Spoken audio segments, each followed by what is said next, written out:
Guys, আপনারা কেমন আছেন? আজকে আমি আছি আমার বন্ধু মাকসুদুল হাসান, বিশিষ্ট বিশেষজ্ঞ, ফুটবল বিশেষজ্ঞ এবং একজন ভেটেরিনারি স্পেশালিস্ট।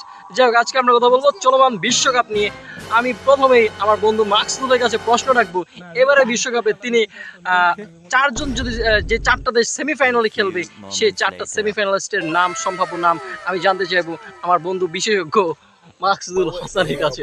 মাকসুদুল, এবার কারা বিশ্বকাপের সেমিফাইনাল খেলবে? কোন চারটা দল? জার্মানি, স্পেন, তারপরে ইতালি, পর্তুগাল। কি কি কি কি কি আরে বলুন কি? জার্মানি, স্পেন, তারপরে ইতালি, পর্তুগাল।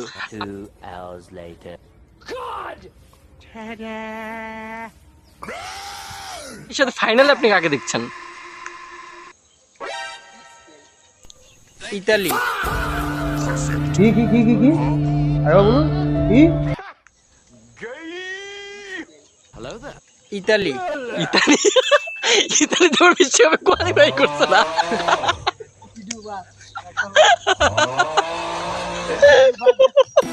আচ্ছা, ইতালি আবার কোয়ালিফাই করে না কেমনি? ইতালির মতো দেশে। হ্যাঁ, আমার ভুল হয়েছে, ক্ষমা করে দেন। প্লিজ আমাকে ক্ষমা করে দাও, প্লিজ প্লিজ আমাকে ক্ষমা করে দাও, প্লিজ।